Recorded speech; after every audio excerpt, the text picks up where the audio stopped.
Josh is a good fighter. I always say he's a great fighter. And for me, it was like, whatever you got to do to claim this victory. I was want that finish. I haven't finished him yet. So I told him we could fight. He was talking after the fight. I said we could fight here or anywhere. I got to finish him. Man. It's not so much about him or anything like that. He's a solid fighter, and he's got a solid chin. And, I'm going to keep getting better. Very grateful.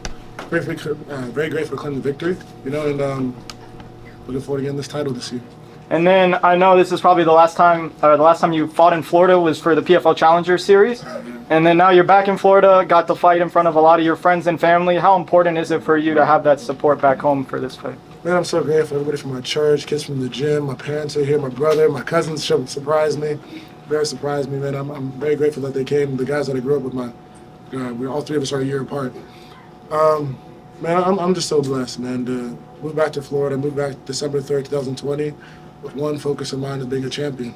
So now I'm going to do it twice, really 3 times, because I won that Johnny Eblen fight, which I always let y'all know about. But I mean, even from that fight, I gained some moments, right? Making the right decisions at the right time. I took that from that fight, from him specifically. Josh is a solid fighter. He's throwing wild, saying sharpshooter. But man, I knew I was claiming victory. That's what I decided to do. Made up my mind, and I just thank God, man. I'm doing what I love. But now I get to get out of here. I'm gonna run up to Orlando and celebrate my little sister, which is a lot bigger than this. She at the what's it called? At West Point, United States Military Academy. Shout out to the F4 Frog unit. She just finished her acceptance day, which is from the time technically basic training. So to all the servicemen and women out there, now she starts her first year officially as a cadet. So we get through this, sprint up to Orlando, fly up there, celebrate her, and I'll be back. And then congrats to your sister. And then one last question. So for those that don't know, you actually opened Impa's refinery this week. Yeah. I know how much it means to you to not only, but to give back to the community when it comes to the knowledge you have gained. So how important is it for you at this stage in your career to have that gym? My thing is, you're not a champion unless you want to build up other champions in life. That's in fighting, but outside of it, some of these kids, man, they've been turning their lives around. Some kids are getting to the gym at 6 a.m. before school. The gym is meant to be a beacon of hope, and that's it. I could care. I mean, I care if you want to be a top-level fighter. I will get on you, push you, challenge you, do everything that it takes to get there. More importantly, I want to see what God's going to do through your life. Let people know they're unconditionally loved. It's based off 2 things. Proverbs 14:23. All hard work brings profit, but mere talk leads only to poverty. And then, how long are you going to wait before you demand the best of yourself? And I ask them that every day in different ways. And these kids are rising up. So many of them were here. I'm so grateful. And I look forward to getting back in the gym with them on Monday. Awesome. Love the chain. Thank you. It's a little shiny for me, but I appreciate stuff. Because, I've never really used to. I usually have my cross, but this is cool. Congratulations on making the finals yet again, back-to-back years. Beating the same opponent, which is kind of weird in itself, right? But I think that shows your development as a fighter. What would you say you put on display tonight as that development? I say IQ. We learn from lessons from the past. We, making a choice in the present. Great trainers, things like little adjustments before and after, before and during the fight that my whole team did. I've been really focused more on my faith. Sometimes in life you be on this faith journey, but people don't think it's like Christian doesn't mean perfect. Christian doesn't mean you make all the right decisions.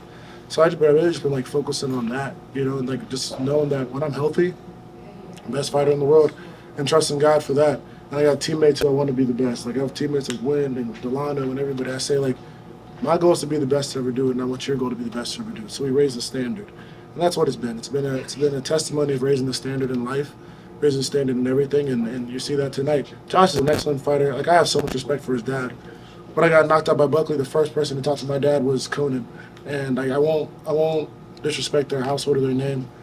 I think he talks too much, and it's that's what it was. I don't think he focused like you need to. You try to stare somebody down. I say if you're gonna talk to me, you're gonna talk trash. Talk to me when nobody's looking. Talk to me when it's off the cameras, because we can do it there.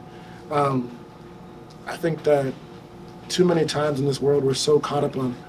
We talk about mental health, we talk about just what you go through, and the second you see somebody, you want to break them down negatively. No, talk with your fist, talk with your hands. There's so many kids you see jumping off bridges that we don't know about just because they're not on the other side of the camera. What's that mean?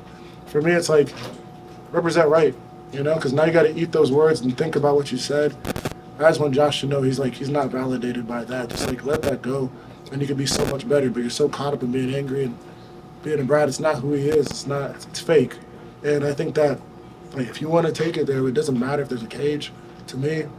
And I think that we try to lead these kids down the wrong path, and then you see some kid get shot up because they want to open their mouth at the wrong time. Somebody going through a bad day, they don't care. They'll kill themselves and kill the person in the car next to them for no reason. And they watch us fighters. We're obligated, but people say, I used to have this guy, he would always tell me, say, you're obligated, but you're not obligated to the next generation. And it's true. Like, you can act like you're not. Before you know it, some kid gets shot up, and then they copied what you said. Like, calm down, talking trash to the wrong people, because some people are crazy enough. You never know what that day they split.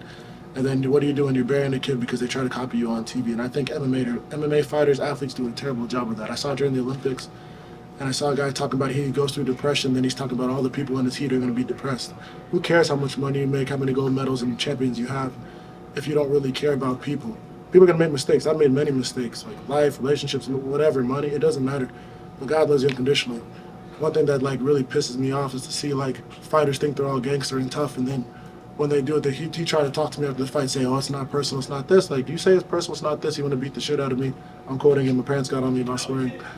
It's like, what is it going to end when you see 10 people kill themselves for what, right? You don't know what somebody goes through. You don't know what these kids go through.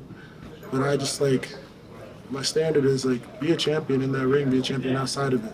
And claim that victory because you see people fail. And that's what we saw tonight. Thank you for sharing that truth. Because one last question here before I take up too much of your time. Now that you're fighting for the belt again, and you're fighting for the championship again, how much confidence does that give you going into that main event? I used to say this a lot when I started my career. My confidence is in me. It's in my Christ, you know. Like, I've always focused like this. Like, I don't need confidence. I need faith, right? Because you could have confidence and it could be a wave. You could have a rough day one day, and then something shakes, and you're like not sure. Confidence is a very like shaky foundation. But my faith knows this. Like, no matter what, I'm gonna step forward. I'm gonna claim that victory and move forward in my life. So I'm definitely, confident in who my God is. And I just focus on this. Like, I have faith that you'll see me with my hands raised in Saudi Arabia, PFL 2024 Light Heavyweight Champion. And, man, whoever the winner between Johnny Eblen and Fabian Edwards is, I'll fight both of them. But I'm looking forward to that day. Thanks, John. I just want to talk about the lead up to the fight because obviously there was a lot of trash talk, not on your end, but rather on Josh's end. You mentioned that it's like, all right, time to move on. Does it feel like closing a chapter for you now that you've gotten the win twice? And that's not to disrespect him, but does it almost feel like a book closing in a way? I don't like to look at it like that. I think there's still so much for me to learn from this book and this chapter, right? Josh did some really good things tonight that I need to get better at and, see.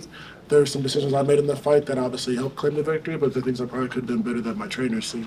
So I don't want to close the book and miss out on the lessons, for what we're saying here. You never know. I could fight Josh again, so I got to learn from the last two and get the finish in the next one. Because, hey, Josh, he's been staying in it. He's in the PFL. He's making his money, doing his thing.